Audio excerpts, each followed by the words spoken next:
today. So every day we start fresh because we can't affect the past, but we damn sure can make a difference today. Welcome to episode 108 of Shop Talk. It's Carrie, And Jennifer. and we are back to recap part two of the intense, action-packed Rookie season 6 finale. It was kind of crazy, guys. It was a lot to pack into an hour, A but lot of moving parts for sure. like literally though. Um, I think we decided we need an extra like half hour of it. yeah. Mhm. Yeah. But nonetheless, we will first share some of the news articles that came out recently, and then we will dive right into the episode. So, yeah. Yeah, so the Wrap had published like all of these are postmortems, obviously. But the Wrap had published a postmortem talking with Alexi about a couple of things. And so he commented on Chenford and how they've always been complicated, and the show's been mindful of the double standards with that, like of Lucy dating a cop, getting in trouble, like, the different things that they have to navigate with that. He also talked about the organic obstacles that Chenford's had to work through with Tim coming to terms with his past and like his sabotaging ways, which was an interesting story to tell. And then he talked about how Tim now understands the value of therapy, and like the show's been good about mentioning it since season one for various characters, and that it's good to get help if you need it. And so he said that he thinks they'll definitely be exploring that maybe in a different way in season 7 for Tim, which would be good. And I mean, even like Eric in other interviews and in the episode, like made comments about how the therapist like was not ethically right. So Yeah, like the delivery was not the person was not great, but the actual therapy practice in and of itself was yeah, helpful.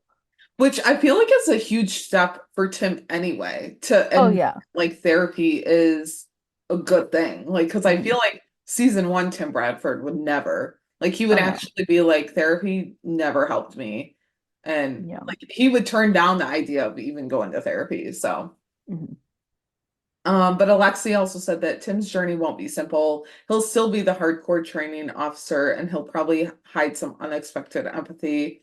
And then Alexi turned it to Lucy and said that the most important thing to him in this whole journey this season was not to make her a victim, and to make sure that she had agency in her own story. And that she wasn't just a victim of Tim breaking up with her, and to like portray that she was furious about it, and that was good, and like she should be.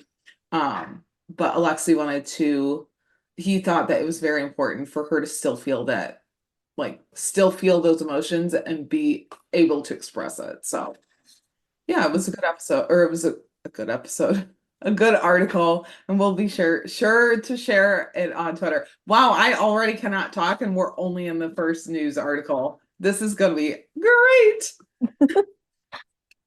And then for TV Line, Alexi also got to chat with them, and he had said about the villain heavy episode with this part two, that the show had started off as a very point of view conscious show, and it still is, because at the start the scenes were really only seen through the eyes of the police officers, but over the years they've built up some other characters, especially the villains. And so he felt like now was the right time that the audience had permission to spend time with them uh, in terms of seeing them on film. And so it was the biggest stretch in an episode where they spent a lot of time with the villains. Mhm. So, and then on Alexi had said on if the rookie feds characters would, pop up in any way. He knew he couldn't do it right away because of the cancellation, but he did ask the network after the fact, and he likes those characters a lot. So he wanted the team to still interact with the FBI. And so the network gave the okay for that. He just didn't want to do anything with those characters yet until he had a story to fit that. So that's why Alexi said, so that's why it felt once we got international, it made sense. Yeah. So Glad that he still like he brought them back in the finale. oh Like he yeah, could have easily not brought them back this season just because it was a shorter one. yeah, But he like still made an effort to bring them back. And I'm glad selfishly that it was Brenson and Garza. But I mean, even he said in other interviews, like it's solely just because they were available. Like Nisi yeah. obviously isn't available, and he'll take whoever is available. Um, Mhm.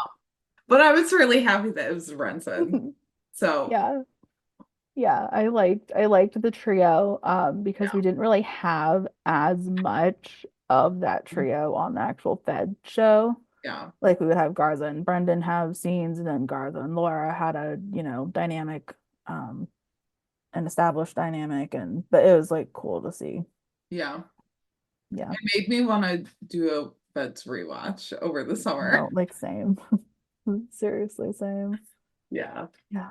Solely just because I just want to see Brunson again. That's I yeah, know. That's so great.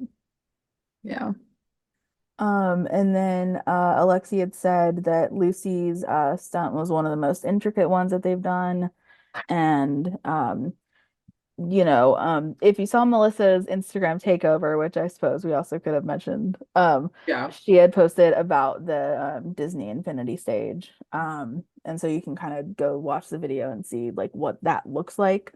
But from Alexi's view, he said it allowed us to really put the actors in there. And so when Lucy's climbing out of the car and standing on it, and then Tim is in the back of the pickup truck, um, there's a lot of it with the stunt people, but then even at the end when Lucy's choking the guy out as she's bringing the truck to a stop, that was practical, but it allowed us to push um, that much harder to Yeah. bring the stunt to life. So, And even like looking at the behind the scenes video, it looks like it was more so like the scenery on the sides of the truck that were moving, mhm, not like the actual vehicles. So yeah. yeah, Hmm. it was cool. It was cool Yeah. to see the behind the scenes of that. And now we know why they were dropping it on Wednesday instead of Tuesday. So Mm-hmm. yeah. Yeah, that makes sense. Yeah. Yeah. Also, her hair in that scene and how she did all of that with her hair down and not like tied back is amazing. Right? And I need that hairstyle more. I know that they probably put extensions in her hair. I know, but like I need more of that hairstyle. Like I loved that. Yeah. Yeah. Yeah. Well, like, and we got that, right? We got the like half up, half down Yeah. hairstyle. Then we also had the bangs again when Lucy went undercover. So it was like a 2-in-1. Yeah. Melissa has different hairstyles Yeah. episode. So Well, even just like her outfits, like I don't know. mhm, I like seeing undercover Lucy because I like seeing the different outfits she chooses. And mhm, just like seeing them outside the element and outside their uniform. mhm. It's nice. So yeah. Yeah, definitely. And then Alexia talked about the Chenford elevator scene. And he said that Tim ultimately broke something that's not that easy to put back together in terms of their relationship. He loved that scene in the elevator because it was important to show where their relationship could go for them and for him to be respectful of what he put her through. Um, and then also for her to understand ultimately why he did it, even if she felt like he didn't do it well, Yeah. which is fair. Yeah, Hmm. fair to say for sure. And then in terms of Balin's adoption journey, Alexi said that we'll get the real of it. Oh, that's cool. He has an adopted daughter, so he wanted to champion that idea because it's a valuable thing. Yeah. Very cool. I did not know that. Same. I Yeah. didn't either. Yeah. Because like we had talked about that too, right? Like earlier, like having other avenues for them to Yeah. explore if they don't want to go down the IVF thing. So it Yeah. was like, there you go. Like there's another Yeah. avenue. Well, and I feel like it's different too because we've seen Nyla and Angela both carry their own babies, right? Like Mhm. it'll be interesting to see how they navigate it in terms of like other avenues and them both being first responders. Like they're gonna have to disclose that when they are doing adoption. So is that gonna play an effect? Like, there's gonna be so many different things I'm sure that will play an effect in how the adoption happens. So especially with the cliffhanger. So I don't know. We'll see. Yeah. Hmm. Yeah. And then he had said about, the show having more episodes next season, that um season 6 being shorter ended up making the season more of a serialized version of the show. So technically the last 3 episodes were kind of like a 3-part you know, wrap up to the season with all the Mad Dog stuff. And then all the way through Monica being in Argentina. So yeah. Yeah. And obviously there's more to all of these interviews. We're just kind of paraphrasing. So Mhm. we'll share like on Twitter and stuff. But I mean, even if you just type in the rookie news, like they'll come up too. So Yeah. and then TV Guide. Okay, Max, who works with TV Guide, who writes for TV Guide, Mhm. has done like he even tweeted, he was like, I love a good trilogy, and it was like Chenford, like a Chenford article at the start of the season, a Chenford article when they broke up or whatever, and the Chenford article now, and I was like, you did the Lord's work with this. Yeah. And this article, this interview was so like it was filled with banter. I need it immediately in video form. Um, and there was just so much. But Eric and Melissa were talking about the discourse surrounding the Chenford breakup and why it was necessary to further complicate things. And Eric said he's learned Lucy's clearly the favorite over Tim because everyone turned on him pretty quick, which I see he's seeing all that. Okay. And he says he thinks it speaks to the passion of this fandom and what they feel they've earned and the stake that they've put into the development of the relationship. I respect that. I mean, Yeah. yeah. Um, and so then Melissa was like, I was quote unquote from her. I was really shocked to see how enduring that upset feeling lasted. I posted about one of the reactions on my TikTok. I was like, oh my gosh, this girl's really upset. And that kind of broke my heart. I love that they are so into this and the discourse Yeah. as Hmm. much as we are. Yeah.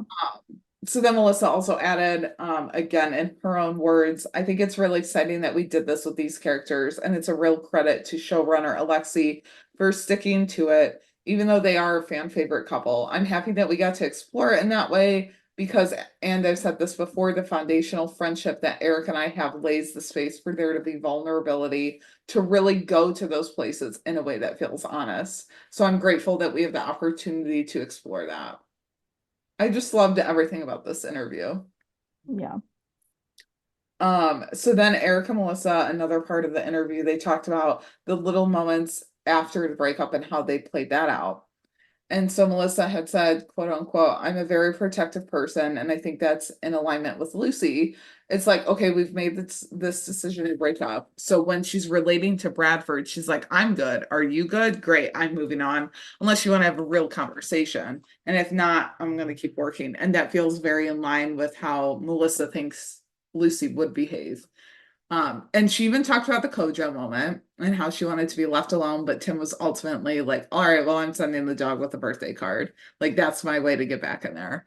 Yeah. Which I loved how she talked about that. And that Mhm. made me a little sad, but also happy. And then TV Guide asked, what did you both want to convey in the final scene between Chen and Bradford in the elevator? I loved this answer from Alyssa because she said, quote unquote, I wanted to feel like Lucy was on her back foot, which was why we were blocking it that way. I really wanted to make sure I was behind him to hear everything that he was saying. And I liked the idea of it feeling like she's just leaving space to be surprised because she's probably missing him at this point, especially after the whole birthday moment. Melissa also said, I think she's waiting to see if he's going to evolve or grow in the ways that the two of them have already acknowledged as important. So I think her curiosity has peaked. It definitely like her being behind him in the elevator and just kind of like standing with her back leaning against like the elevator door or like wall or whatever. It gave the vibe of like she's letting him take the reins on this. Like, she Hmm. wants to kind of like gauge how he's feeling. And so it was just really cool to see. And Eric said, I think a lot of it for Bradford is really him trying to make sure Lucy understands how much gratitude he has for her and what she's done for him and his growth and in the relationship. He's trying to really put the exclamation point on the fact that I am working on myself, but I respect you and I care a lot about you. Yeah. That Chenford scene, I feel like was a really good spot. Like it was a good next step for them. And Hmm.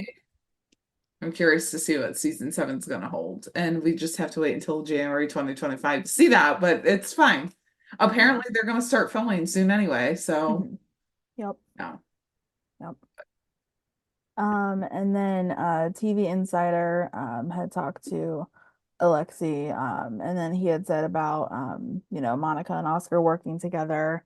Um, he that Alexi knew about the Monica and Oscar of it all, and then Jason was a later discovery. So that's interesting because it definitely felt like um, curveball thrown in there a little Yeah. bit at the last second there. I But forgot that Jason went back to jail. yeah, I So I was was kind like, wait, why is he there? yeah. Because last night when I was watching it, I missed the recap and the cold open. So Mhm. like Mhm. all of a sudden Jason just showed up and I'd seen other people like tweet about it and I was like, why is he back? Yeah. So yeah, it was kind of, but I forgot that he was in jail. Yeah. Yeah. And then on Lucy's storyline with Chenford, or while Chenford was apart and then bringing them back, um, the season was very elevator and parking lot centric with them. And the important thing for Alexi was not for Lucy to ever feel like the victim, and that her anger was completely real and valid. Um, and that it's gonna take a little time for them to, patch up their relationship, but it'll be worth it to see that they've both done work as individuals, and then they'll eventually come back together, and hopefully that'll Yeah. be reflected in their future path. Yeah. And then there was also a Give Me My Remote article that pretty much covered everything that we've talked about and that other interviews have talked about. We'll share it on Twitter too in case you want to check it out, but they always get good interviews too. So Mhm. Yeah, and then there was also Parade had shared an interview with Eric that he was talking about, what things could look like for Tim in season 7, and again, the mentioning of the stunts in the episode, and where he sees Chenford going, and if Tim, what Tim's learned about himself in this season. And so I think we retweeted that one, or yeah. quote tweeted it. I can't remember. We've done something with it. It's on our page somewhere. If you Yeah. can't find it, I'm sure it's on the Parade Twitter page as well, but Yeah. it's Yeah. somewhere. We'll be sure to find it and Yeah. reshare We've it. probably already shared some of these too, because I know quite a few of them were dropping like right after the episode, if not all of them. So Yeah. yeah. Um, and if we recapped all of them, we would literally be here all day. So Yeah, really would. um, but yeah, I think with that we can just jump right into the episode because it was a long one. It was a Hmm. long. So we've kind of broken it out like we did last shop talk episode where it's just like the entire episode. We're not chunking it out into different storylines. So we start with the cold open and Pearson's unraveling, taking the garbage out, and he's on the phone with his lawyer, wondering if they flipped Blair. And he acknowledges someone like who's walking their dog, but we don't get a clear view of this woman. Um, and after watching it a second time, we obviously know who it is. She shoots him in the back. He falls to the ground, dies. And then her and some guy who we also now know of puts him in a trash can and off they go. And then Hmm. like on cue, the trash truck comes and takes him. So Mhm. that's the end of Pearson, I guess. Yeah, all within the first 60 seconds, mind you. Yeah. I was like, wow, okay. And then they threw him upside down in the garbage can, right? And then I'm like, Yeah. wow, you guys really got to go and have the truck come pick it up Huh? too? Like, Yeah. wow. It's like, okay. Oh, I feel yeah. like like that's the most graphic way we've kind of ever seen one of them like be disposed of that way. I don't know. Yeah. Or just, It's I just mean, at kind of least weird. the implication Yeah. behind what was going to happen. I Yeah. just felt bad for him because like the man was literally in like robe, pajamas, Yeah. slippers, like not obviously not having a good day Yeah. And he obviously already. wasn't doing well. Like he was literally No. unraveling. So, Yeah. um, but I mean, he did try to frame Tim, so I Mhm. don't know how bad we should feel for him, but yeah. Yeah. Um, so then after the title card and everything, Mhm. find Bailey waking up to find John watching her sleep. Which I just have a question. Why do we keep doing this with Balin? It's weird. It's weird. I She know, already did this with him and yeah. hit him with the we should have a baby. And I'm Yeah. just like, why are we? And he's like nudging the bed with his foot because he has to go. I'm like, you don't Yeah. need to be watching her then. Like, I don't know. It's weird. So it turns out he's been doing a lot of thinking and knows she isn't going to go through with all the IVF stuff, reiterating that he completely supports her on that. Um, and he's like, but I've been watching you the last few days and you're putting on a brave face, but I know you're sad. And he's tasked with her happiness and their happiness overall, which that's cute. I don't Yeah. know if tasked is the right word, but okay. Um, so he thinks that there's still a path that's open for them to bring a child into their home. And he's like, I think we should adopt. And Bailey's just kind of speechless. Probably one, because she just woke up and he's like hitting her with this, like she did the last time, and he told her he needed to think it over. But she like seems excited about the thought and she's like, it's a beautiful idea, but like definitely needs a lot. We definitely need a lot of time to think about it. And he's like, totally get that. I've done a little bit of research, more like extensive research, and it's in your email inbox waiting for you. Which, okay, all right. I mean, I guess, yeah, it's all online, so why not just send it to her email? And so she asks if he'll be home that night so they can discuss. And in my procedural cop show mind, I was like, that's foreshadowing. And usually when you ask that question, that's not very good.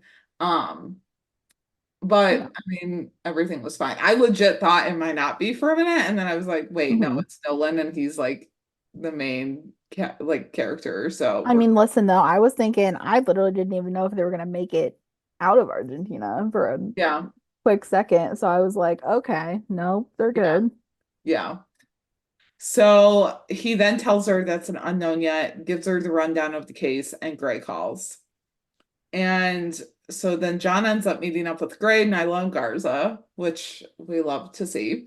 And they're on this like rooftop operating under the radar now, which, yes, in a open setting on a rooftop.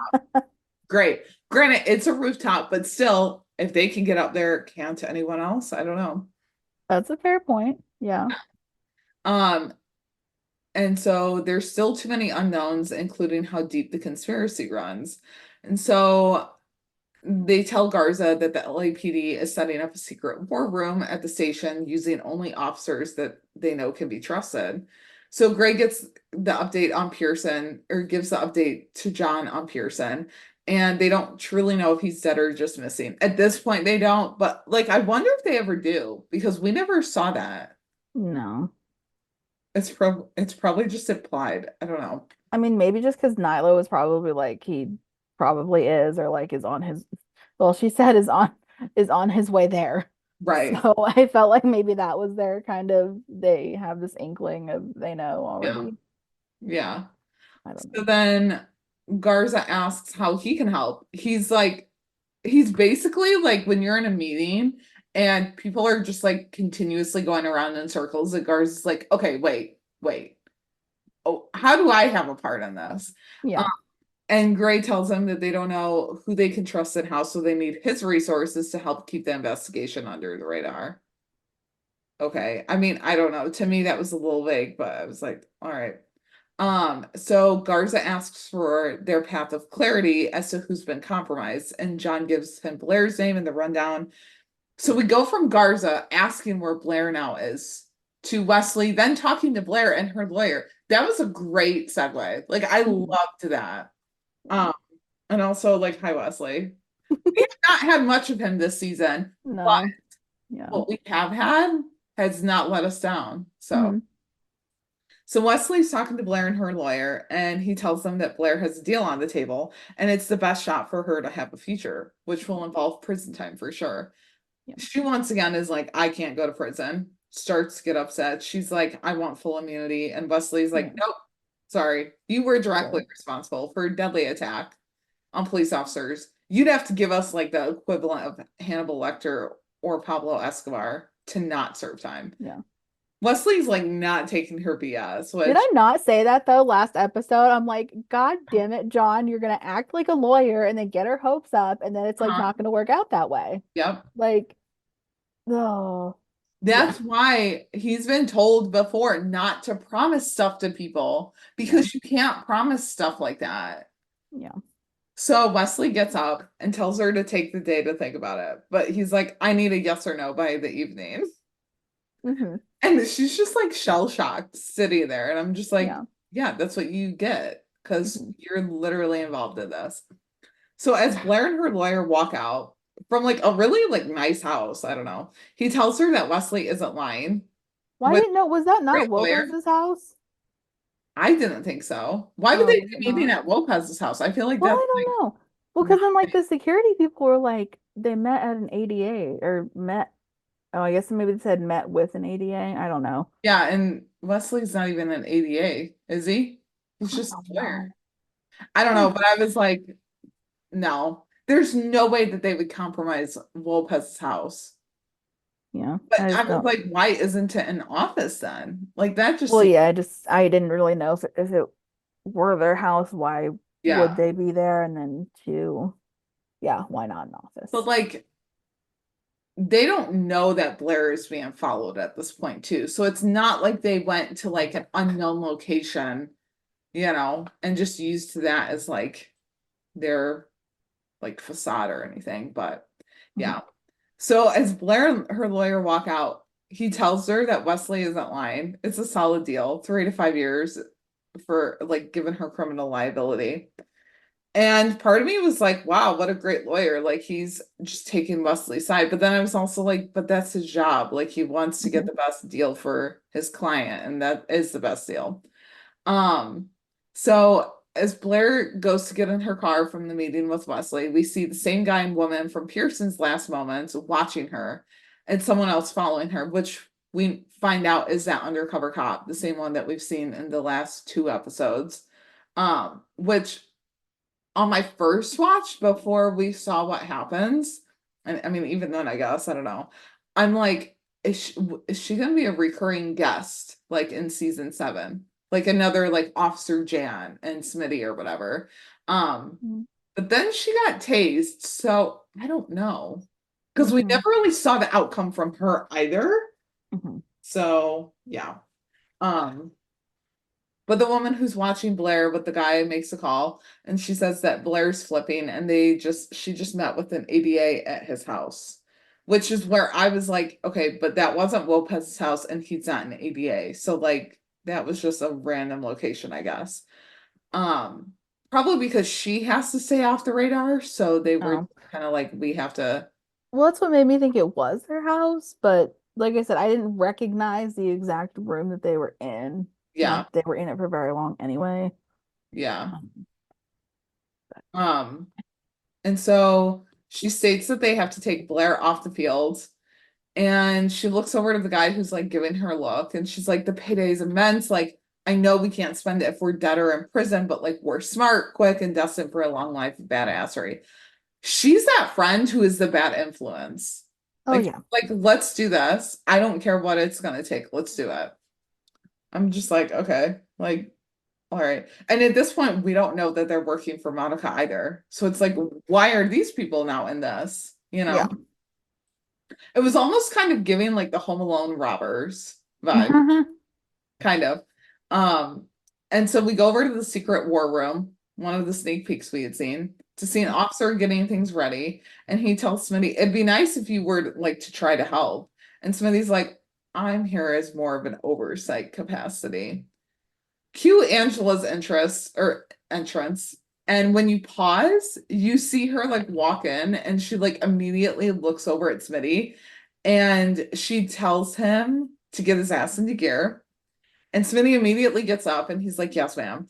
And as Angela asks Aaron like how it's going, and he's making a yes, no, maybe list of who was seeing Blair and interacted with her, Tim comes in and his usual like Tim Bradford kind of annoyed demeanor by pointing out how out of the way this room is. And he makes a mention of this room being where they store all of the old asbestos.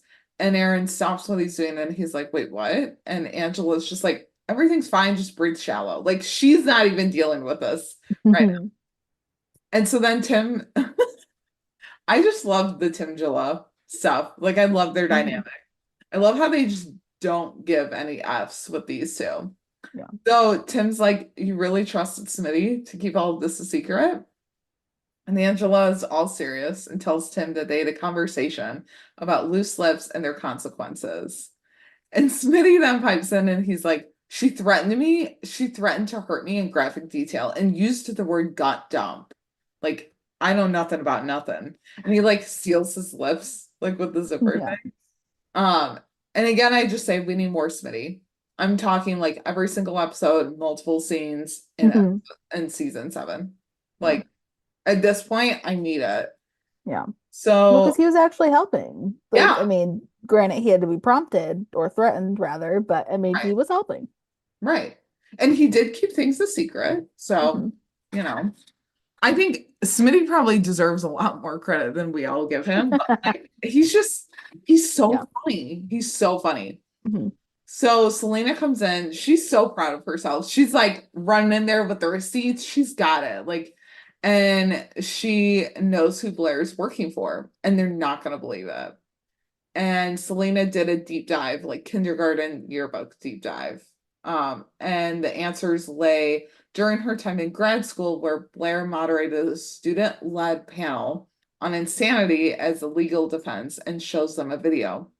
And who's in that video? None other than Monica.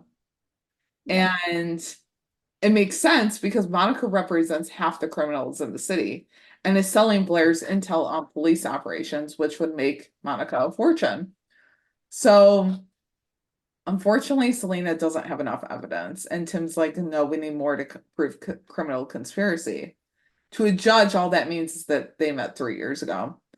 And so they need like definitive proof that the relationship continues and involves the criminal activity.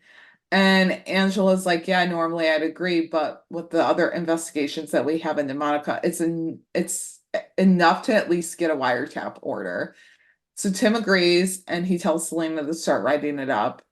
And then Tim's gonna go to Gray, see if they can get a surveillance unit, and Angela will notify Lucy and let her know that her undercover operation is top priority.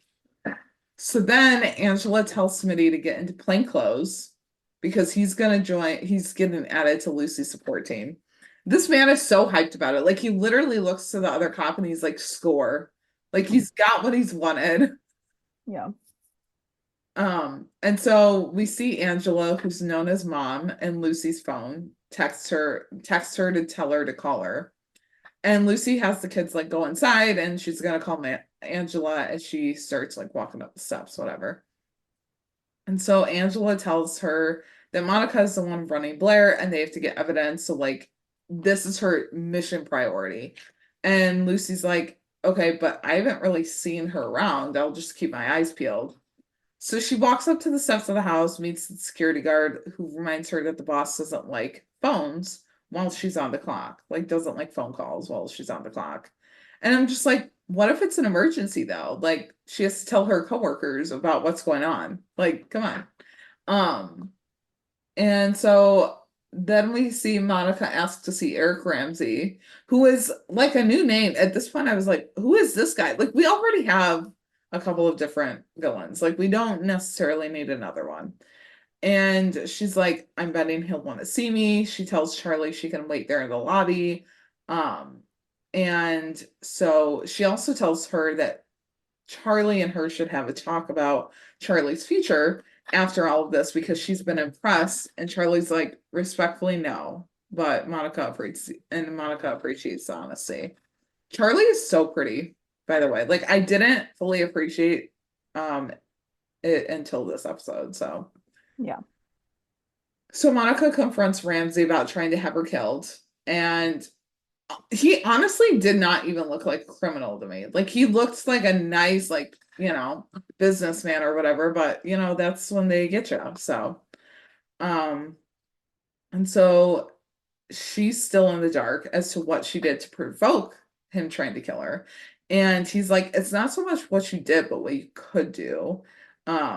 She's never heard of his name until the day before. And he says it doesn't matter given her network of rapidly growing information. It's only a matter of time before she does something that compromises him and gives her leverage over him. Their entire interaction is tense, and she's on guard the entire time. But she drops the mic on him and walks away, telling him that there's forces in play at the very moment. And then we cut over to see Oscar confront Jason in prison. And Jason's just not in the mood. Oscar tells him that he has an opportunity for him that will change his life and says he's aware Jason knows of the recent nuptials between Balin. And so Jason starts to get pissed, and Oscar proposes like paying Balin a visit unsupervised. And Jason still doesn't believe him. He starts to like walk away. And Oscar's like, no, I've secured this VIP exit package and he's willing to take Jason with him. But in order to secure the package, he has to hurt someone in there and he needs help doing that. So that's where Jason comes in. So that's all we kind of see on that. And then we go over to John and Selena. They're working on paperwork together, and he tells her about the adoption idea, presumably. And she says her aunt Jimena just adopted, which, side note, I loved this because I'm sure it wasn't like intentional, but her character's name on the Fosters was Jimena. So I loved that like they had that kind of key really? connection in That's there. cool. Yeah. I'm sure it wasn't intentional, but it was cool. So she offers to connect him to her aunt and is like, has Bailey said yes yet? And John's like, no, but she will. I'm confident in it. So Angela comes back in. She doesn't look too happy.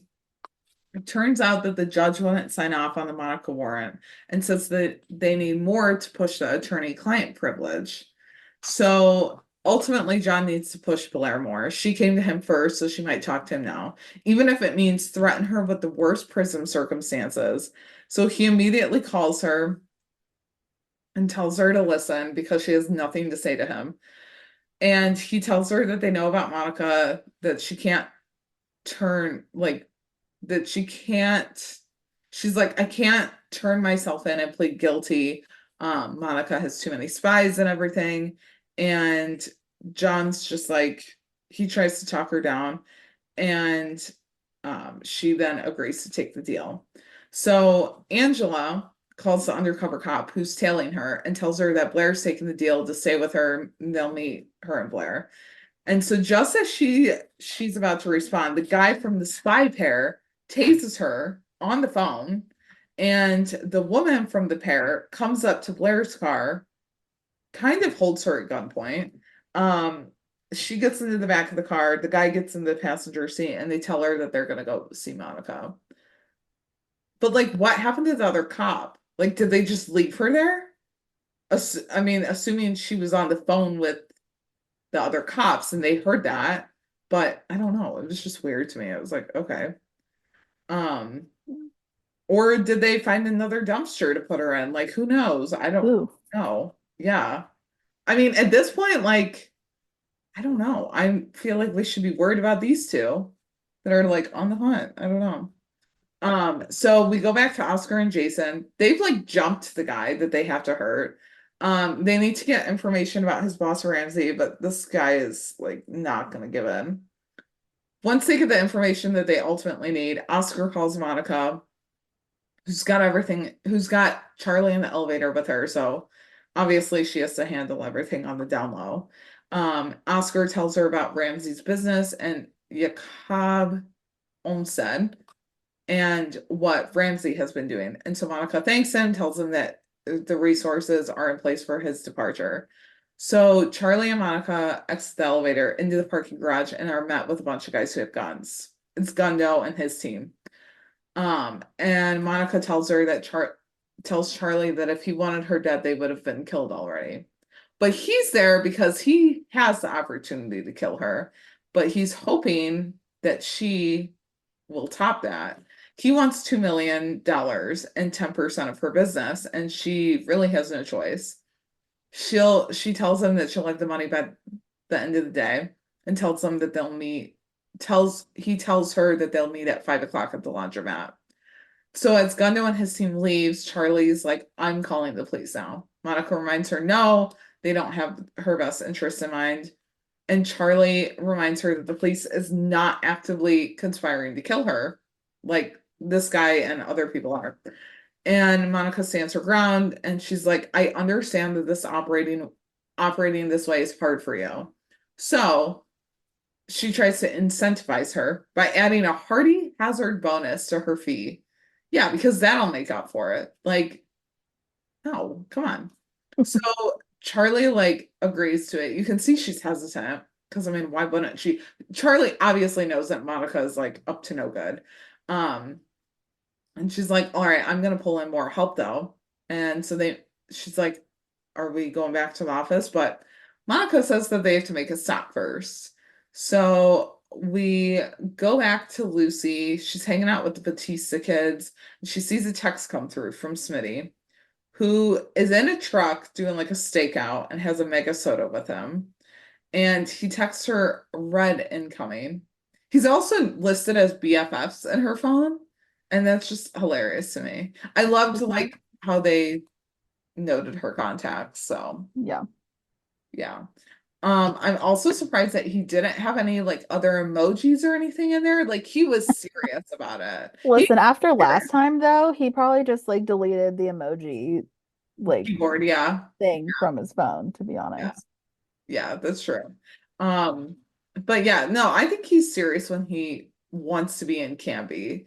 And so Lucy gets up, looks out the window to see Monica getting out of the car. She tells the kids, like, let's go and play outside. And she gets them out just in the nick of time for Monica to walk in. Mhm.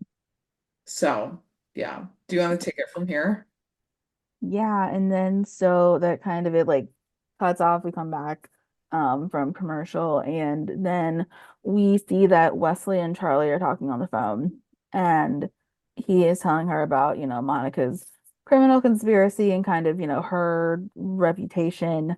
And he knows that she started to see things that have made her uncomfortable, and he basically kind of tells Charlie to consider, what he's saying, which is basically to help them.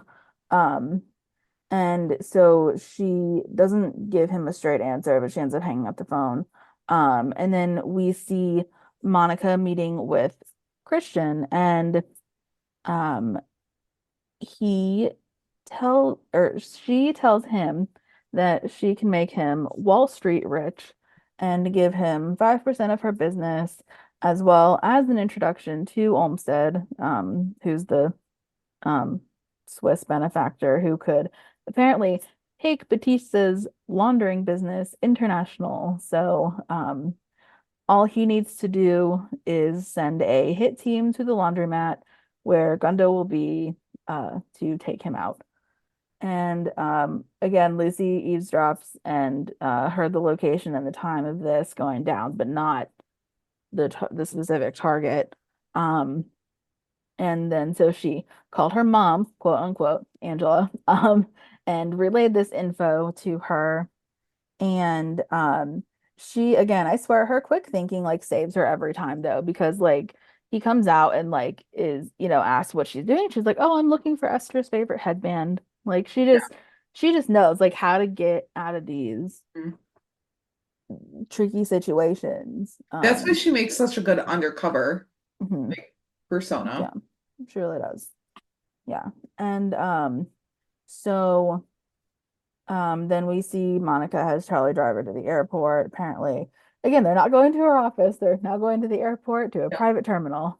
Um, I'm sure Charlie was like honestly really just getting tired of playing like clueless Yeah. chauffeur pretty much to Yeah. Monica this entire episode. Like, not that I can blame her. Um, yeah, it was just a lot. Um, but then we see Tim and Angela and Aaron are chatting about the laundromat being the headquarters for Gundo's drug operation. So they're like outside setting up everything. Um, Apparently there's only two exits, and Angela tells Aaron when he, states that, well, Gundo and Monica were working together just yesterday. Angela says, Monica's not known for her loyalty. And so then we see Monica arriving at the terminal, and she tells Charlie to stay behind pretty much. And Blair was there too, um, being dragged along to the plane. And then we see Charlie calling Angela and telling her all of this. And she apparently got the tail number, which she also is going to tell her. Um, and then it cuts over.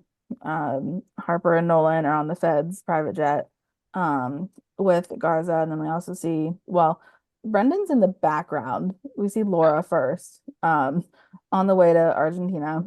And Nyla mentions that she could use the sleep.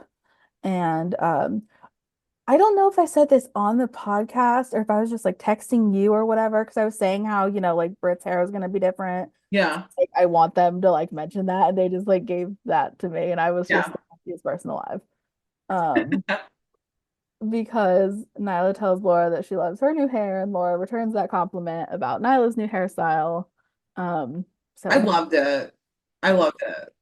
yeah, it like reminded me of how I just missed the crossover vibes. Like even Mhm. though it was the tiniest of crossovers. Yeah. It was still so good though. Oh my gosh. Yeah, it was just fun. And so Laura then also tells them about putting, desert gear on because it's dusty. And Nyla asks if it's cute, and Laura's like, "Oh, of course, yeah, I got you." So Mhm. they're on the same page with that. Meanwhile, Nolan could literally care less. Yeah. He's just, yeah, okay, cool, it's fashionable, great. He just wants to know who they're going to work with while they're abroad. And Garza says that they're working with people that are CIA adjacent. They're apparently strictly tour guides, so to speak. And John asks why local what wow, local? No. Why no local law enforcement are going to be involved. And Nyla replied that they have no proof that Blair's actually been kidnapped by Monica since Charlie saw Blair get on the plane of her own volition. Um, and mind you, this is where Nyla's like grabbing the blanket, right? And like Yeah. just doze off right then. Um, and so But Garza it said, didn't even take her a while too, and she's just like, comfy seat and blanket. Here we go. yeah, she's just like dead. Like, I mean, like oh, Makia just like was so still the Yeah. entire time. It was great. Um, and so Garza said, officially the FBI is there to collect intelligence from a CI. And Nolan asks, why am I there? She just deadpan. She's like, you're not. And then poor John's like, well, what do we do if Blair's actually being held against her will? Yeah. Again, Laura pipes up, nothing. They don't do the nothing. Um, and Garza adds that they're there to observe and report, and they'll turn over any evidence to the state, who will then pass it on to the local authorities.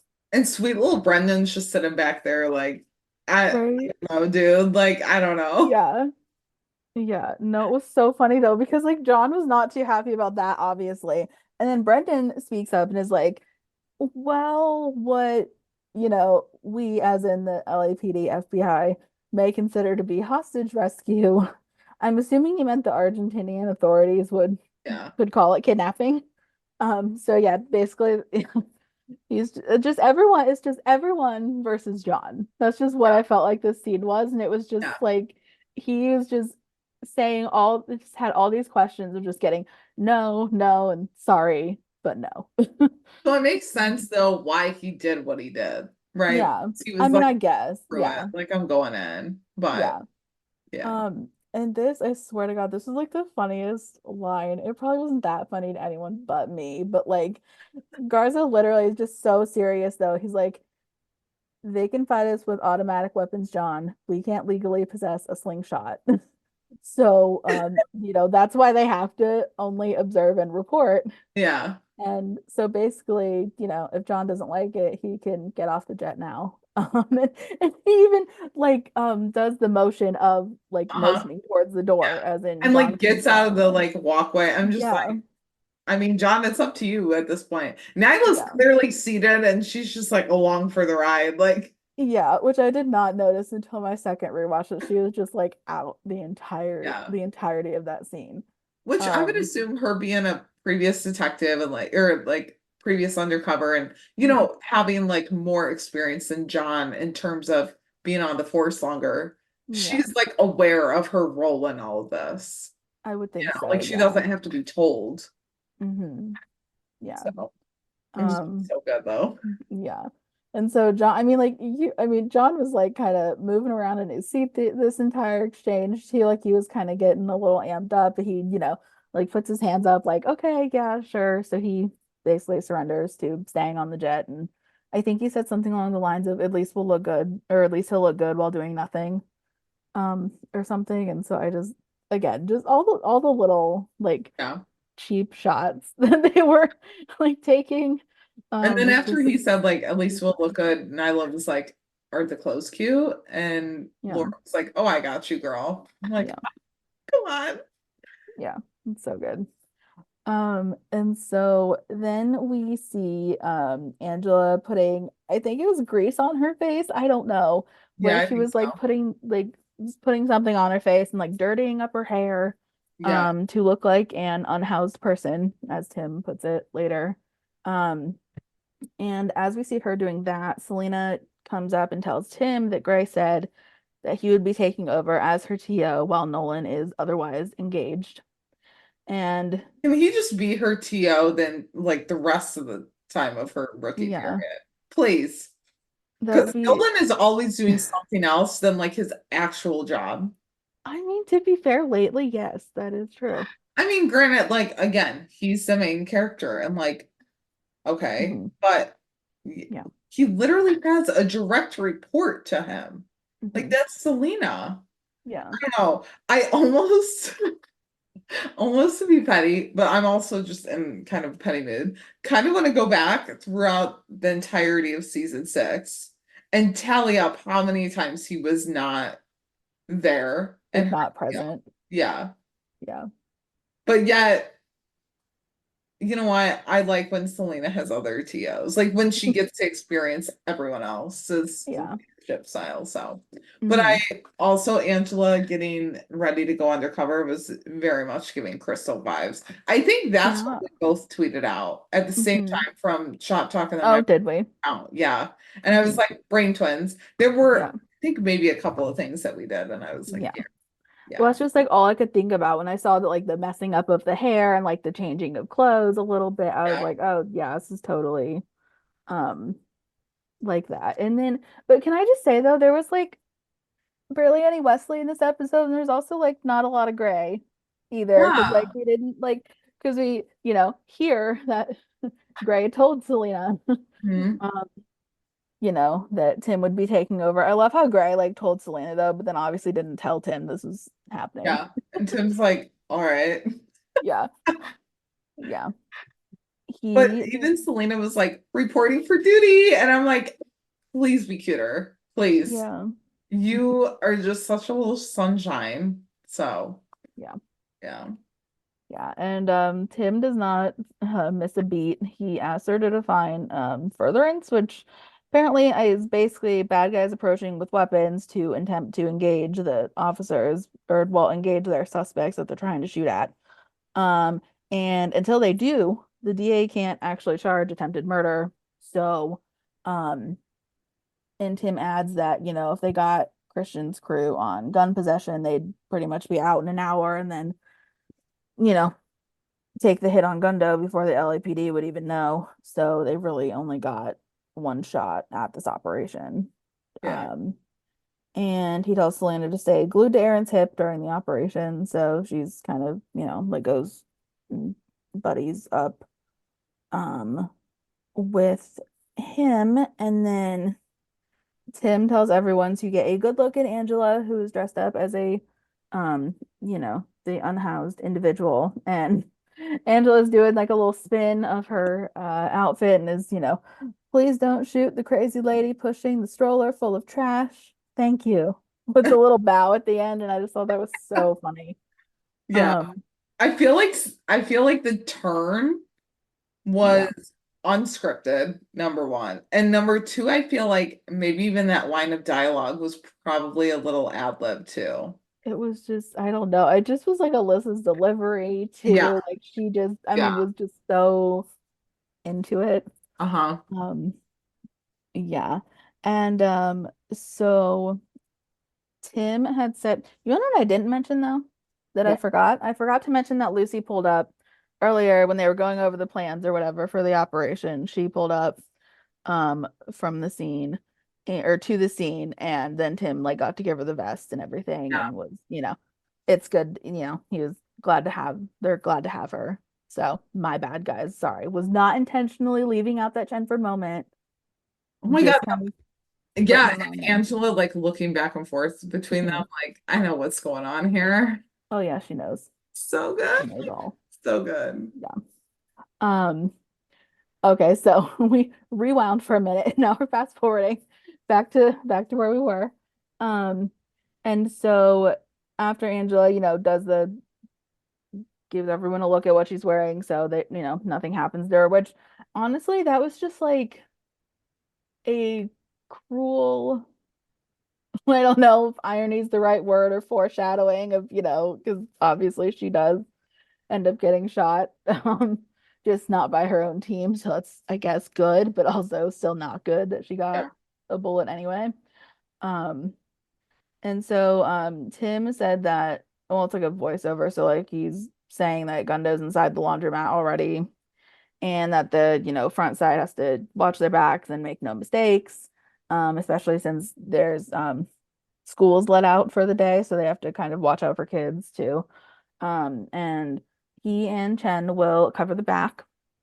And as they're doing that, as we see them covering, just, sitting in the truck, Tim tells Lucy that he went to therapy, although Blair turned out to be a blackmailing psychopath, um, which is also really ironic calling a psychiatrist a psychopath, Right. if you think about it, honestly. He Um, also like didn't hold back. And like as yeah. he shouldn't. I mean, she was doing everyone dirty, but Mhm. it was also like, Tim, chill a Yeah. little bit here. Mhm. Yeah, but then, you had Lucy to like, kind of rein him back in and Right. remind him that, one bad experience shouldn't, tarnish the whole profession. Right. Um, which I had forgotten that her parents were therapists too, right? So Yeah. it's like she obviously knows well, has seen all of the, benefits and then also possible downfalls of Yeah. therapy, depending on who the person is that you're doing therapy with. Um, And Tim replies with the irony that Dr. London actually did help him to open up on a few things. Um, Now, of course, those things are being looked at by FBI IT for possible evidence, up in the Yeah. cloud, as he said.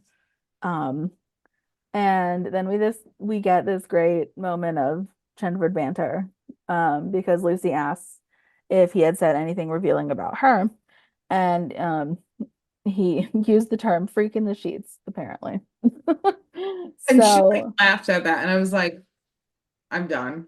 Yeah. hmm Yeah. We had Chenford banter in their breakup era, so I'm good for Yeah. the next few months, honestly. And so then Angela's radioing that there are some guys dressed up in all black that have gotten out of this SUV with red sneakers on, and they, might have possible weapons under their clothing. Um, one of the guys makes a phone call. They don't exactly see to where until we see a truck pull up and block the back exit. Yeah. And so there's still like three men that are still moving up towards Angela. And the guy in the pickup makes a run for it, but Tim tells Lucy to get him and he'll cover the back exit. And as Angela is watching these guys, their guns are drawn and then the shooting begins. Even though there are kids around, thankfully none of them got shot, but Yeah. poor Angela took a hit and went down. Um and then so we see Aaron and Selena come around and Selena helps out Angela. Thankfully, the vest caught it and she's good to continue moving on. I mean, like right then and there, she just takes off the coat that she put on, restraps her vest and like just continues moving in with Aaron and Selena. And um Angela, yells to Aaron once they're entering the laundromat that, they need Gundo alive, so Aaron has to help him because he's injured. Um and then we see the one of the gunmen run out of the back and hops into the pickup truck. So Yeah. Tim follows him and ends up jumping on the bed of said pickup truck as this man is driving. So the car is in motion, Tim's going as well. And Lucy has Selena take the offender that she picked up in the truck, like take him out of the truck. So then her and Angela can drive to help Tim. And so we see Tim breaking into the back of the truck and fighting off the gunman's, attack with a knife, right? Like Yeah. that's what it was. He like yanked it out of like where like gear like shifts can be though Yeah. on like trucks though, and I was like so confused for a second. Yeah. Um, And it sounded like he was like stabbing him. And I was mhm. like, oh, okay. Yeah, he was fending off that. Um, but he kind of gets trapped by the brakes or like like underneath where the brakes are Yeah. in the truck and is still trying to fight and I swear just like as I was watching this the whole time I was like, you're telling me this person can do all of this with just one hand? Like the guy has to be Right. driving, right? And then it's like, I mean, Yeah. obviously I know like that they're not actually, the car's not actually moving, but like just in the terms of the show, in theory, like you're telling me this person's got one hand just on the middle of the steering wheel, and then he's like stabbing a police officer or trying to stab a police officer. Yeah. And like managed to like pull him in through the Yeah. back, like onto the seat and everything. This Um, entire fight scene was literally insane because how is Tim doing this and he's like laying down yeah. and And I then was like like, gets down where like your mhm, feet are. I'm like, yeah, I can't follow this. yeah. It was a lot, Lucy comes in and I'm like, how are there three people fighting this man and right? no car, the truck has not like went off the side of the road Well, yet. yeah, and I was like, there's no other people on this road, quote Yeah. unquote. Like, I was like, good Like, Lord. I how mean, is good this thing there guy not weren't, like but getting his vision like compromised? Like, I don't yeah, know. I was like, okay, hmm this is a lot. yeah, But it was wild. yeah. Um, and so we literally don't even have like, so Lucy's telling Angela to take the wheel, right? And then she like pushes, I don't know what she pushes, some button to like help I the think like car, cruise like, control. I, oh yeah, something like but that. Angela's face when Lucy's like, take the wheel, Angela's like, are you gonna fucking do this right now? Yeah, Like, she's like, you're talking to me, like you're serious? Okay, yeah. let's go. Like, that's all right. Um, and so she like gets herself out of the truck onto the edge of the driver's side and then jumps into the bed of the pickup and manages to just like stealthily like pull herself up there to choke out the gunman while Tim gets the brake, like pushes the brake to stop the truck from moving. And so then we, finally see that truck come to a halt, and then they're able to catch their breath for a brief moment. And we have, Tim's look of, like thanks and just, relief that they're both okay. And Lucy, kind of giving him the same um And look. mind you, they still both look flawless after Oh, this. right. I'm like, oh I my mean, God. Tim's still a little beat up, but like Yeah. Lucy doesn't even look like she just had that guy in No. a headlock. Like, Yeah. no, she looked great. Hmm. Like, Yeah. wait, what all just happened? That scene went by really fast, but there was Yeah. so much that was a part of it that I was like, I Yeah. need to go back and watch this Mhm. again. Yeah, because like what I want to know is what happened to Tim's gun, right? Because like when he first jumped onto the bed of the pickup truck, he had his gun in his hand, and then the guy like pushed on, like slammed on the brakes, and And Tim it went slid. flying, and then his gun like went to the very edge of I'm like assuming it the like fell out somewhere. pickup truck. I don't know, but I was just like, God. And then but I mean, just Tim like kept going, like kicked the glass in with his feet, and I was like, goodness. I mean, because like he literally was like sideways, upside down, like everything in that pickup truck. And Yeah. they still managed to, have it handled. So, I mean, bravo to Tim and Lucy, and a round of applause to Eric and Melissa for their Yes. wonderful work in, because they did what they could of their stunts, and then obviously their stunt people. Bravo to their stunt people as well, because my goodness, I could not Yeah. I think I saw it imagine. in one interview with Eric, and I don't even remember which one. Maybe that parade one. Eric was like, I offered to do this stunt, and they were like, absolutely not. Mm-hmm. Yeah, meanwhile, Melissa's over here like just, telling everyone, "Oh yeah, I got to do, Yeah. I I got think to it do a was when stunt." he got into the truck. That was, I Um, think it, which makes mhm. sense because Yeah. that one was pretty Hmm. Yeah. intense. So, Yeah. So we have that scene. And then meanwhile in Argentina, the LAPD and FBI are met by um their tour guides, CIA adjacent tour guides named Sean and Lee, who have their target plane in sight with Monica and Blair on it, obviously. They are not able to identify the two other people in the photo though, but Brendan gets the photo to his phone or tablet or whatever he has on him, um, to get to work on IDing them.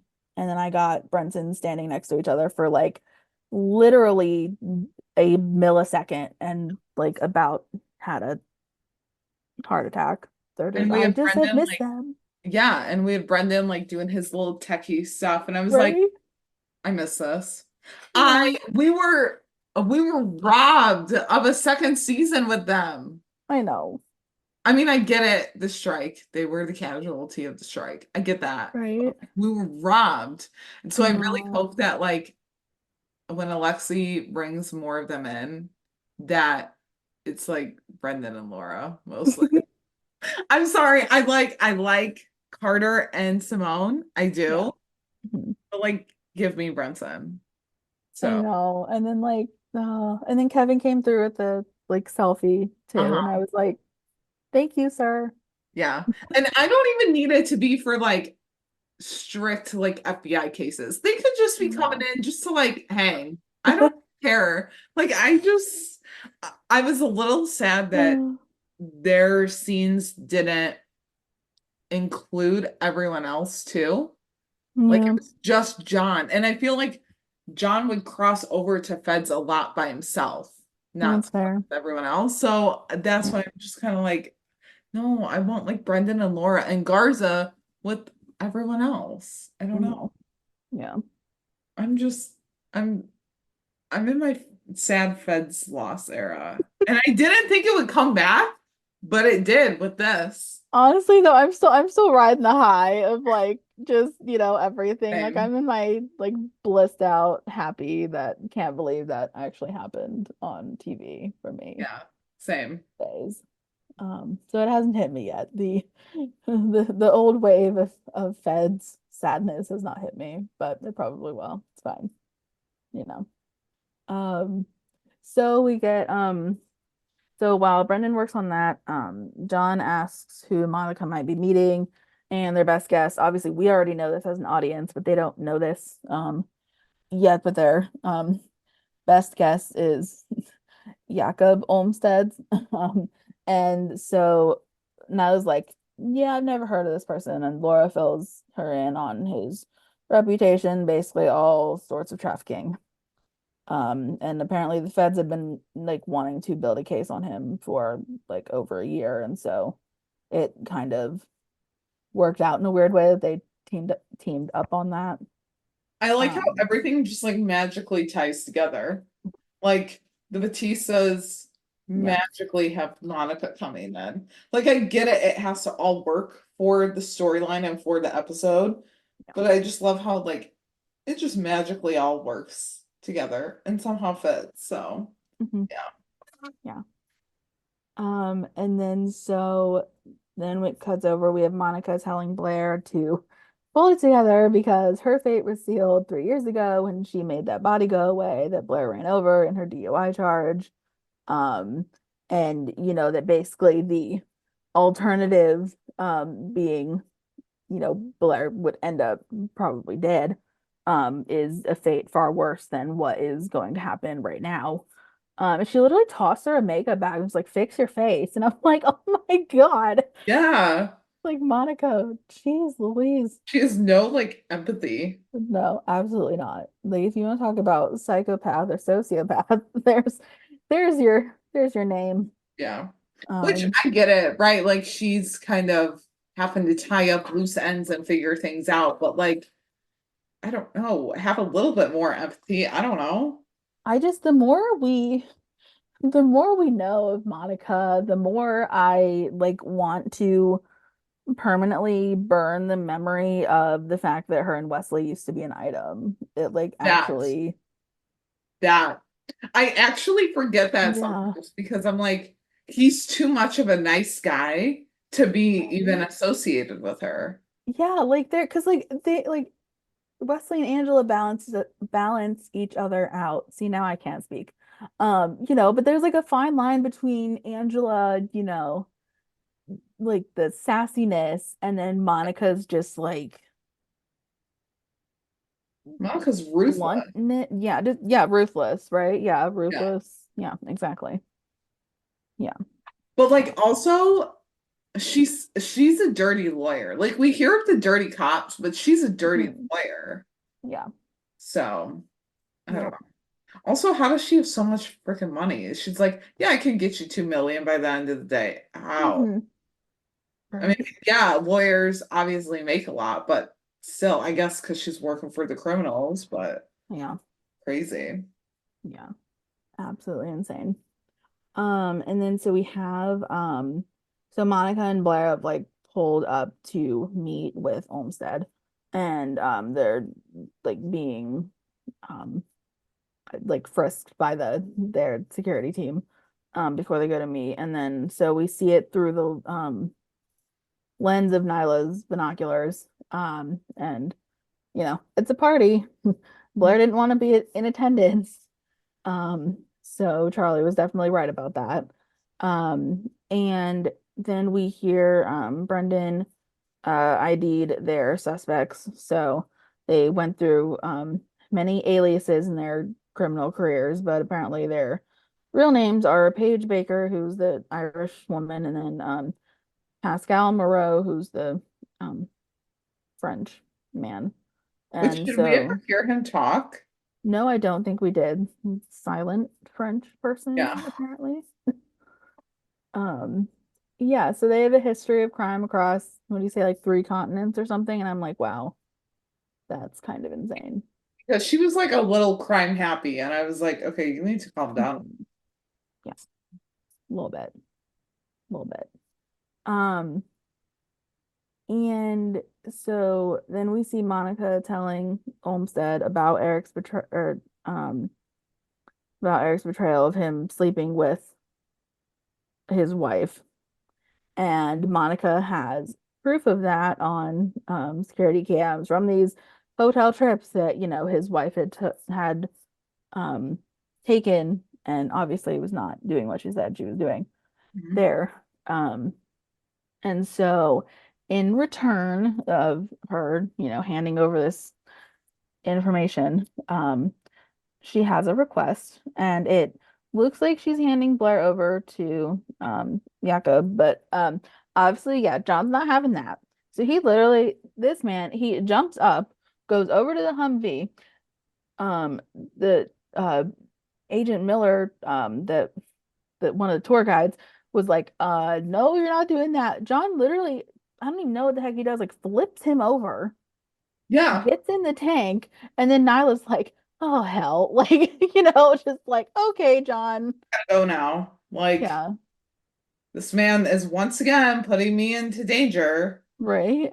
Well, His- and then like you see, because he literally, I mean, he jumped up, right? And he's like, because Garza was like, no, like we, you know, we can't do anything, you know, about Blair looking like she was being, you know, handed over to this person.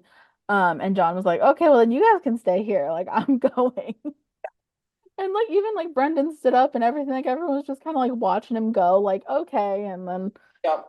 you know, but Nyla, I feel like it was Nyla's like, you know, being a good friend, but then also like feeling that like TO responsibility again Yeah. over John of like, oh gosh, okay, I'm responsible for him being here. Like I gotta, you know, watch out for him being the like senior person between the two. And then in her mind, she was probably like, God, I'm glad that I don't work with him every single day. Because he's continuously putting himself into danger, all because he wants to be the good guy, which I get it. But also at the same time, you know, like protect yourself. I don't know. He's Mhm. just, Yeah. I don't even know with him anymore.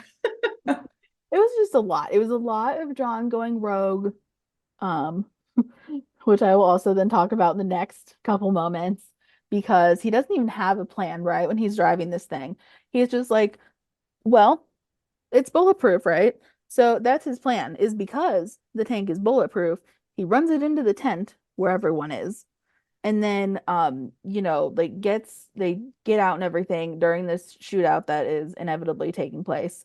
And I was busy firing the long gun that she got out of that tank because they took the one that the agents put the guns in because the other officers were not supposed to be armed. Um, and so Nyla's busy being a badass, as she always is. And then John's focusing on getting Blair out of harm's way, telling her to go to the Humvee. So we see her kind of doing that. Still don't know how she didn't get shot. I mean, listen, I'm glad I didn't have to see Danielle be bleeding, but like I don't understand.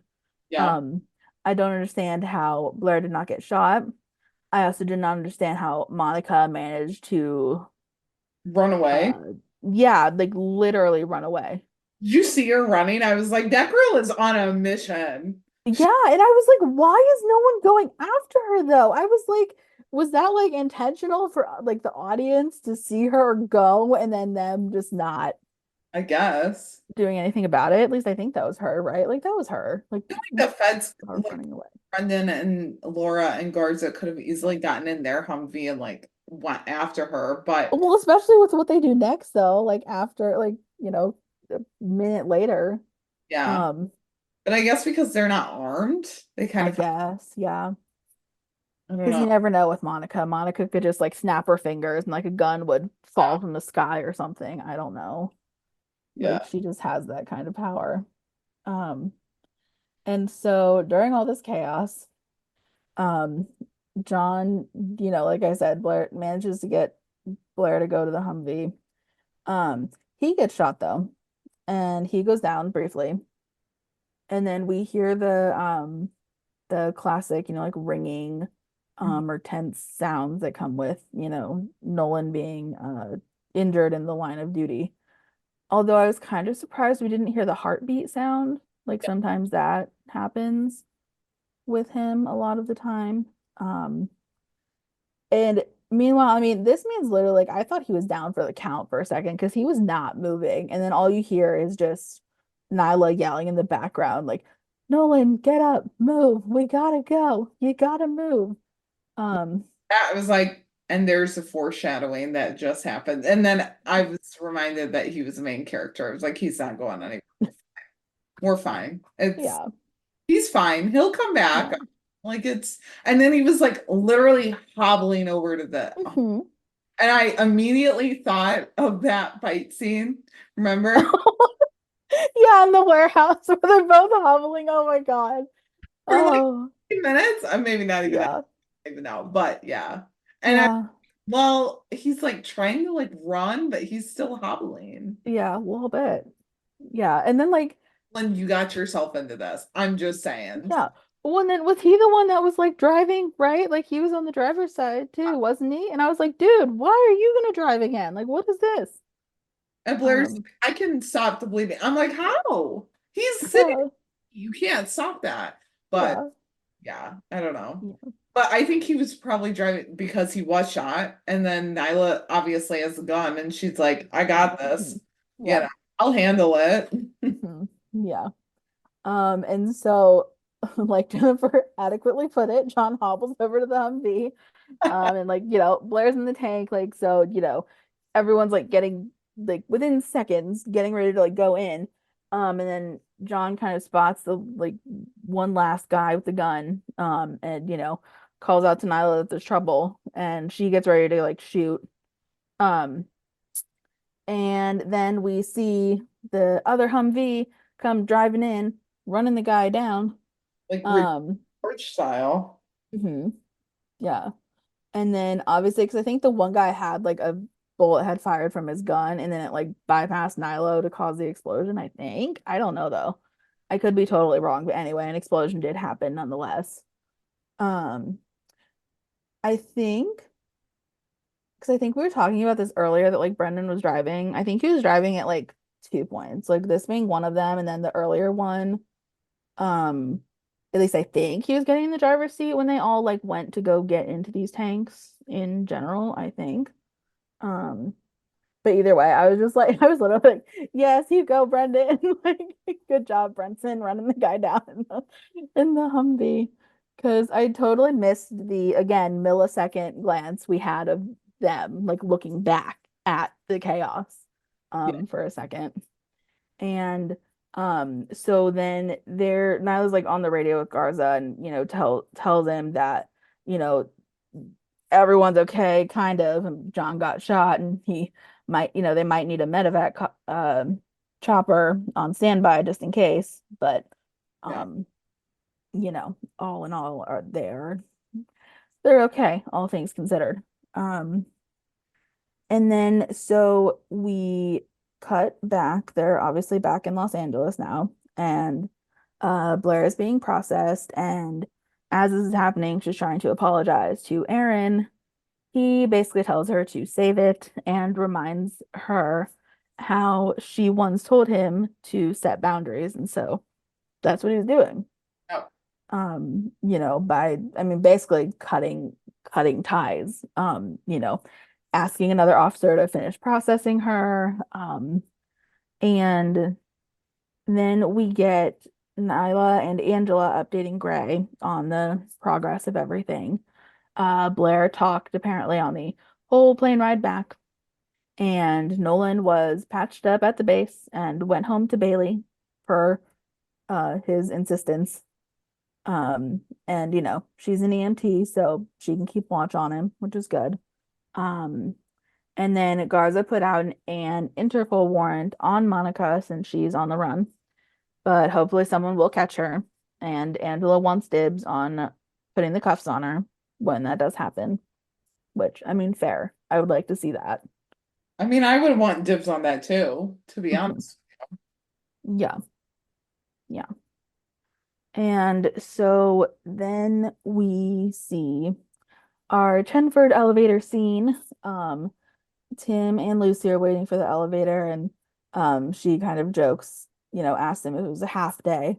And Tim replies that, Slacker is his middle name. So again, more little bits of banter that they have in their breakup era, which was nice to see. And then they get into the elevator. Tim tells Lucy she, probably saved his life.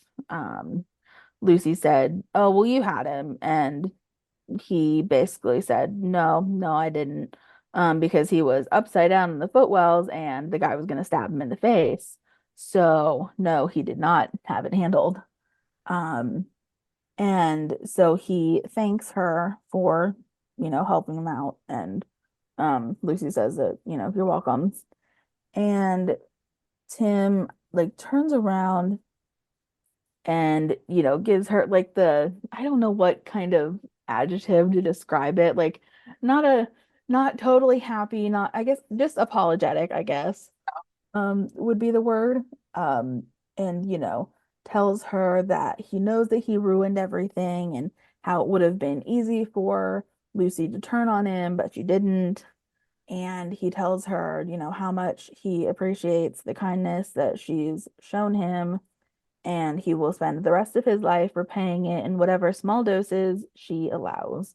Mhm. And then the elevator stops, he gets out, he says goodnight, and then they walk off the elevator. We don't actually see which ways they go. It's assumed they go their separate ways. Um, and so that was the end Chenford scene, which I mean, to be fair, everyone did screenshot it. Like it was a very um talked about Yeah. scene. I think it's not necessarily what we wanted. Like we were hoping for more. And honestly, I was too. Like I was kind of like, okay, can they at least hug or something? But then I was like, no, this is a good stopping point for them this season. Like I think Yeah. they're gonna be like they're starting to go on the right path. Hmm.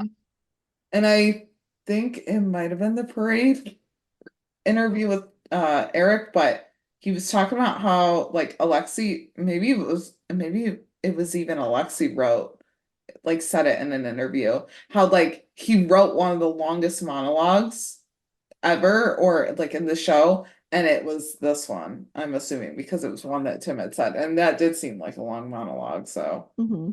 yeah. Yeah. Quoting that was quite the feat to do on Twitter last night. But um yeah, and so after that, well, I guess the second to last scene, we see Oscar and Jason walking out of the prison wearing guard uniforms, and they get to a car that keys were left under the tires of, and they, obviously get the keys to get in that car. Why And for a minute that Oscar was just gonna like hop in the car and just drive away and leave Jason there. oh I was like waiting for it. my God. That or Oscar was gonna do something and hurt Jason. Like I Just like double cross. yeah, Yeah. I was low key waiting for it. Or even Mhm. vice versa. Like Jason does something to hurt Oscar. Like Mm-hmm. no way that this is just happening. Like this is too easy. Yeah. Well, and like I even love how Jason said that too. Like it was working out to be too easy, and it was, for $100,000. I was like, wow, that is quite a lot of money. Yeah. Um, but so we do see them. Um, I mean, I'm pretty sure there was another guard that walked past them, right? And I'm like, you gotta be kidding me. Like no one notices their faces, even though it's evening time, Yeah. supposedly. No, like I'm assuming that they're pretty big people in that prison. Like people know of them. Yeah, at least Oscar for crying out loud. Walk by and the guard's like, I'm pretending I don't see you, keep going. Like, on. Hmm. Um, Yeah, yeah. It was kind of nuts. But for the dramatic effect of it all. Um, work for the storyline. yeah. And so Oscar asks where to drop Jason, and he says LA. So obviously we know what's on the horizon there. Mm-hmm. Um, But a very like gleefully too. oh yeah, he was all too happy about that. And it just Stay away from them. Yeah. It just still just cracks me up though that like Steve is the one portraying Jason. It just I don't know, like what will that look like if, you know, he does end up getting into Balin's orbit and, you know, oh God, I don't know.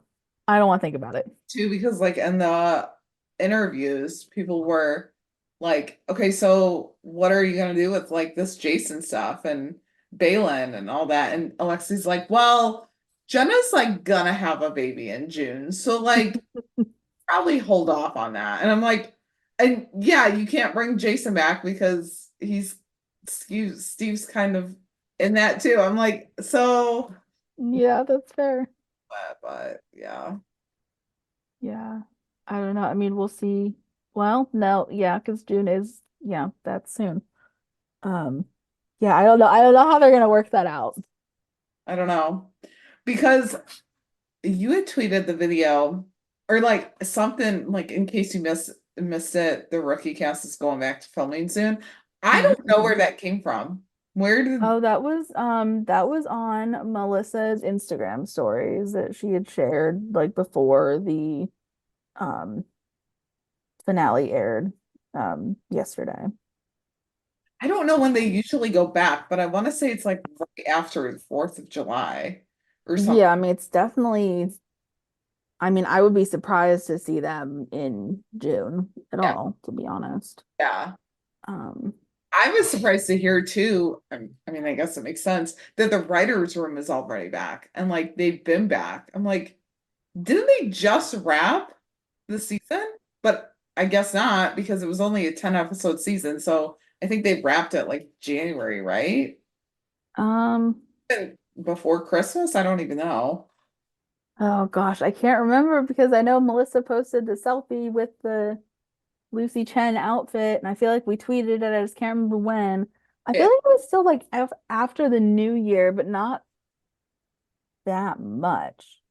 Yeah. Wait, Like, I can look back. I don't know. I mean, like latest, I would think March. March But 22nd, like okay. shooting for the rookie. My parental units were up in here. Okay, so yeah, because her takeover was on the last day of Mhm. her like shooting. So Yeah. yeah. Dang. Wow. They really just, wow, They didn't take much time work hard. I because mean, I think listen. Lexi had said in a couple of the interviews like they'd only been back in there for like a couple of weeks or something. Like, Mhm. yeah, it's crazy. Stop. Yeah. I also love that her parents were on set with her. It's, Yeah, it was so fun. yeah. All right. Sorry. Oh no, that's fine. We're almost done. The last scene, um, which not that I didn't dislike this scene, but I'm just saying to end on the more ominous note of just like Balin not knowing that Jason and Oscar would have escaped from prison, like I almost kind of would have thought that. Like just end it there or like not have the phone call.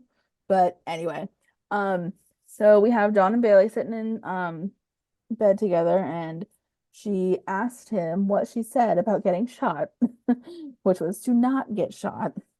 And he agrees. And Bailey said to make matters worse, he got shot in the ass. And Nolan argues that it was his side. And, you know, Bailey's like the side of his ass. And I love so, her. yeah. And John asked her if she looked at the adoption stuff that he had sent earlier, and she did. And she compiled a questionnaire of hoops they'd have to jump through. For example, where would they adopt from? Would it be domestic or foreign? Um, and then before they can kind of push forward on that subject, Nolan gets a call from Gray. And then Bailey asks what is wrong because his face is, you know, um, very shocked by this news. And he tells her that Oscar and Jason escaped from prison. And then we see Bailey's worried expression. And that's the end of the episode and the end of season 6 Yeah. for the rookie. And now we wait until January 2025. Hmm. Yeah. But listen, hopefully that means we get a trailer, in like fall 2024. Yeah. Hopefully, which is, I mean, relatively soon, not, ideal, but The summer will fly by, yeah. honestly. Well, that and like we'll get behind the scenes footage. Hmm. And the cast was really great about TikTok. So Hmm. we're manifesting that energy again into season 7. Yeah. And I was thinking today, I was like, by the time we get season 7, they'll probably be done filming. And then I was like, wait, no, because they've got a full set of episodes that they're doing. But Yeah. they always wrap up early, Hmm. earlier than I feel like other shows do. So Yeah. I guess we'll see. But Hmm. Yeah. yeah, I don't know. We'll just have to keep ourselves busy with uh podcast episodes, the rewatch of Feds, Yeah. other things. And ABC looks to have some really good shows in the meantime. So Right? Yeah. So good. yeah. Yeah. We do have some listener thoughts though. Hannah said, I literally don't have any thoughts other than that was phenomenal. What a cliffhanger. And do I really have to wait until 2025? Same. Yeah. I might have been the Jennifer Lawrence meme last night. What do you mean I have to wait until 2025? What do you mean? What do you mean? I don't want that. Like, Hmm. Yeah. Yeah. Um, Anna M2 said the season finale was full of action and I loved it. Also, I loved the scene of Chenford in the elevator. It leaves a door open for them. mhm. Hmm. Yeah. Casey said, I have way too many questions. Girl, same. Same. Yeah, that's fair. Yeah. I feel like we've covered it all. So Hmm. Yeah. Diana said, I liked it. I liked it. It was exciting and made me stay glued to the screen. yeah. Yeah. Shannon said, wow, whoa, that was one mind. I think they meant racing, action packed and phenomenal episode. I loved it. Yeah. It was definitely crazy. Hmm. Yeah. Andrea B said the action was good, was hoping to get a little more from Chenford as far as far as reconciliation goes, especially since we now have 8 months to wait. Mm, yeah. Hopefully, I mean, listen, because like Melissa's takeover was full of Maleric moments today, so hopefully they'll, share a selfie or, like post it, like I don't know, do something to build up the Chenford. I'm hoping that there's more behind the scenes that everyone has and they just haven't shared it yet because Oh, they yeah. waited for the episode to drop and now they're on hiatus. So I'm sure it'll come. Because I'm sure that there's more scenes and or more footage of them like doing the laundromat stuff and the Argentina stuff and everything like that. So Hmm. Rachel said, now that I had time to think about it, I'm honestly underwhelmed. Like it's still not clear why they were attacked in 522. Not yet known who is the boss behind the robbery in 601. And it really reinforced how unnecessary the whole Chenford breakup is. Okay. I I don't know. I feel like they've wrapped up the 601 robbery and everything. But maybe I'm wrong. I don't know.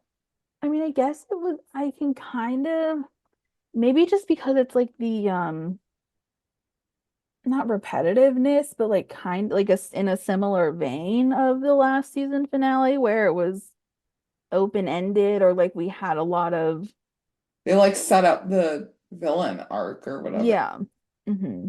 Yeah, and there were a lot of people in play or like uh what's the word I'm looking for? Like a hierarchy of villainy or something.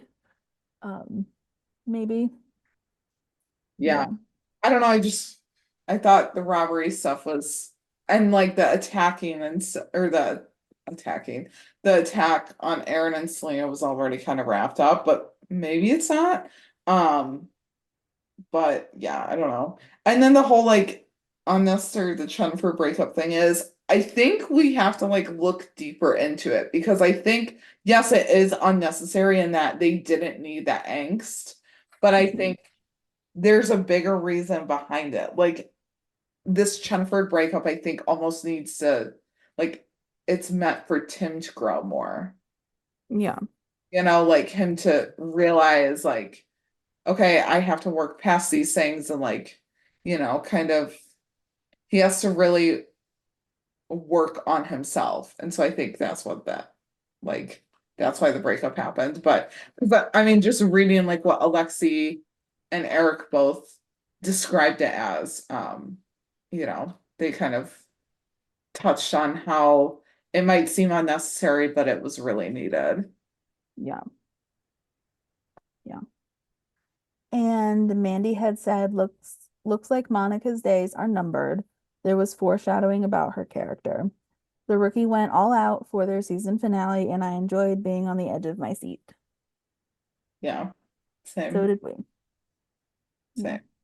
I felt like I couldn't look away from my TV for 1 minute.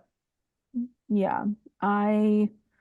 Since I was live tweeting, I definitely did look away too much to tweet and be on my phone because I missed like certain just little things that helped connect all the dots. But second rewatch was a lot, easier to see all the pieces fall into place for the most part. Yeah. So, yeah. Do we have any other notes on the episode?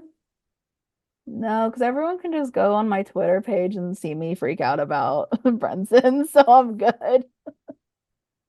Yeah. Yeah. Yeah.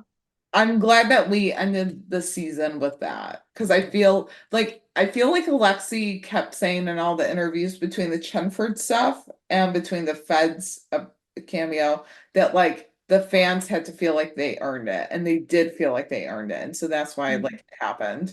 So I do feel like we earned it and I feel like it was a good way to like bookend the season, especially given that we have an 8-month hiatus. So Mhm. yeah, but I think we're all talked out though. So, Yeah. um, you guys can find us on Twitter at the Shop Talk Pod underscore or email us at shoptalktherookiepodcast@gmail.com with all of your thoughts. You can find us individually on Twitter as well. I'm at jsark804. And I'm at Carrie Hyman. And we're on TikTok as well at the Shop Talk Podcast underscore. So make sure you follow us there too. We also have a T Public store for merch. They've got a sale going on until next Monday, and we may or may not have some new merch ideas coming out soon. So keep an eye on that. Next week we'll be taking a break to catch our breath. And Yeah, it was kind of a lot.